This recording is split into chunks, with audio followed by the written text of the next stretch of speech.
The A to Z of weird work. Human bed warmer. Professional bridesmaids and groomsmen. Pet food tester. Live mannequin. Fake company executives. Buy. Sell. It's the weekend, which means it's time to crack on with all of those chores on your to-do list. So to keep you entertained while you do some odd jobs, let's learn about one. For this week's chapter of the A to Z of weird and wonderful work, S is for Snuggler. When everything gets a bit much or you're feeling a little lonely, a good cuddle is the only thing that'll do the trick. But there might not always be a loved one around to deliver the goods. And that's where Professional Snugglers come in.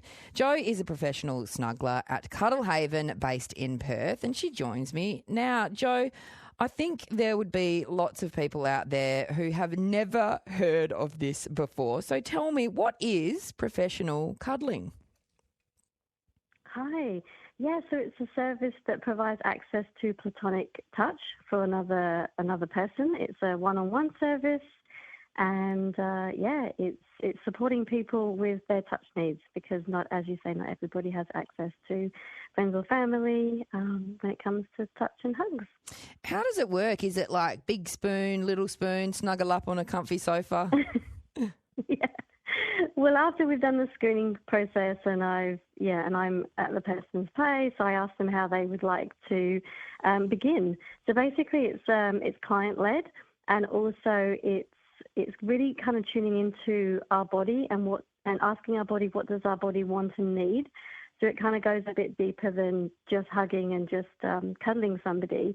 It actually helps people to identify what they want and then actually be able to ask that.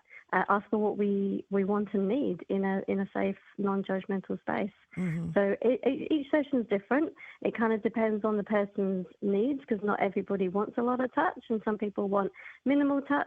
So it kind of depends on the person. What kinds of benefits can cuddle therapy provide for people? I mean, we know that the power of touch can be incredibly healing, right? Oh, absolutely, yes. It can reduce cortisol, which is the stress hormone. It brings us into our parasympathetic nervous system, which is the rest and digest, so that all the other systems can work better, basically. It can reduce kind of feelings of loneliness or isolation. It can increase feelings of connection and confidence, and it can actually be very empowering for people when they kind of have insights during the session of like, that's why I haven't, asked for touch because there's a fear of rejection, or whatever. So it can go very deep. It's very profound for some people. Yeah, it is sad to think that some people don't have someone that they can just ask for a hug when they need it. And this is a service for people who maybe aren't getting that platonic touch in their personal lives, isn't it? Oh, absolutely, yeah. I mean, some days I don't get a hug, So we do live in a world where sometimes, we might go a day, a week, a month, some people years without a hug. So, but also it's our culture, I think, in Australia, because there's places around the world like Italy or France or Latin America where it's it's much more normal to be touchy-feely with friends. So I think it's a cultural thing as well.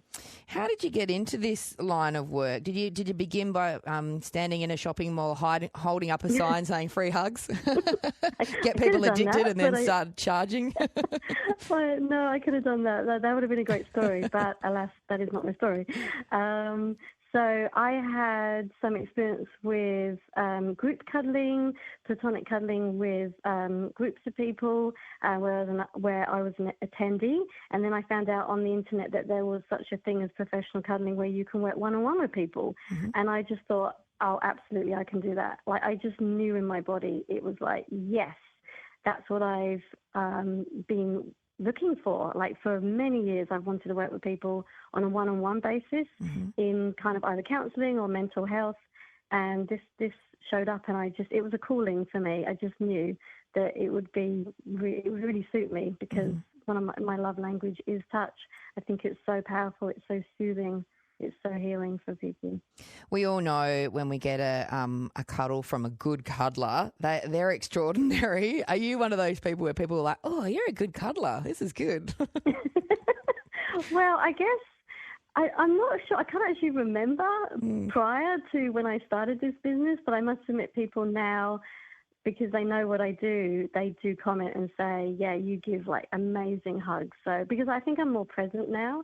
When I'm hugging somebody, I'm present. And so people can feel that. They can feel the relaxation and the calmness from my hugs. Mm-hmm. Do you sometimes find that you get in sync with people with your heartbeat and your breathing? Oh, absolutely, yeah, absolutely, and it helps with height because I'm kind of a little bit short. Mm-hmm. So if I'm hugging somebody roughly the same height as me, that's a really comfortable hug, yeah, because then there's no neck issues. But yeah, there's an art to hugging, especially if you're different heights. So do you have to take a stool with you for tall clients? No, but I have found, a good way to hug. It's kind of resting my forehead on their chest instead of having my nose in their armpit.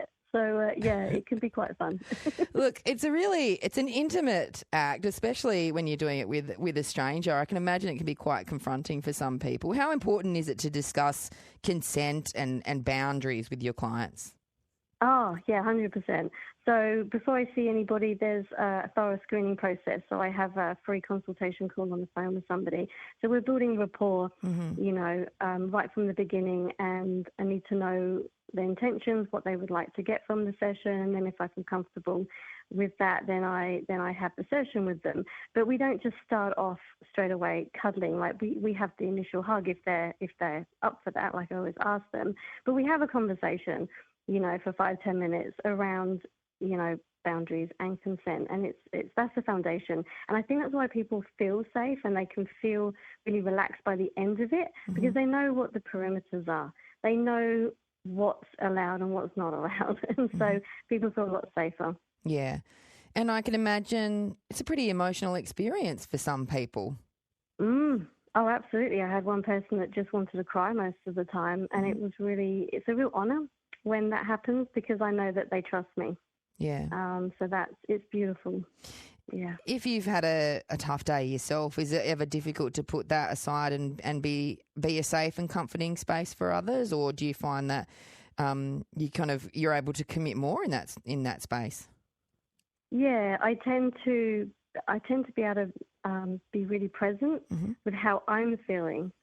So if I show up to somebody's place and I'm feeling a bit nervous or frazzled or something, I'll make sure I'm allowing my feelings and not pushing them down because I want to be authentic. And I think people can relate to me as well if I'm being authentic rather than being kind of this fake, happy, calm person when I'm actually not feeling happy or calm. So, I believe in being authentic and just being present because as soon as I get present with myself and allow how I feel, then that just dissolves, a lot faster. Yeah. I mean, people come to you for a snuggle service because it makes them feel good, but does it make you feel good too? Oh, absolutely. Yeah, I can really drop in now. I can really drop in with the breath, with the breathing into my belly and also just being present. Yeah, and setting the intention to, because I usually set an intention at the beginning of my sessions, which is super powerful. So I ask my client, what would you like to feel by the end of it? Because it's all about feelings. It's not really about the positions or things like that. It's actually about how we want to feel. And for most people, it's, they want to feel relaxed or they want to feel calm. And so when I set that intention as well for myself to feel present, to feel calm, then the whole session just, goes a lot more smoother. And most people say, I can't believe how fast the time went. It just flew by. How long is a session generally? It varies from 1 hour to an hour and a half. Yeah. Wow. Do you ever receive any skepticism from people, and how do you explain to them the value of what you do as a professional snuggler? Yeah, it's a great question. I was reflecting on that the other day. It kind of depends what they've said to me. So skepticism is healthy because they're questioning it. So if I can feel somebody is open, I will explain a little bit more. But if someone's got cynicism and a lot of judgment, I'll just walk away or just say, let's talk about something else because it's not really going to be a beneficial conversation. I don't really want to waste my energy. Yeah, save I'm the convinced save the somebody who's not energy. open. Save the energy for all of the hugs and the people that deserve them. Before I let you go, Definitely. do you have a tip on how to give a really good hug to someone?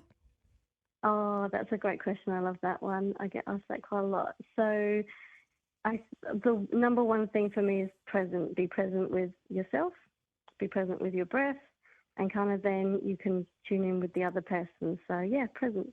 That's what I would say. That is professional snuggler Jo from Cuddle Haven in Perth. A fantastic profession to bear in mind if you ever feel like you just desperately need a hug and love giving them. Jo, thank you so much for your time today. You're welcome. Thank you.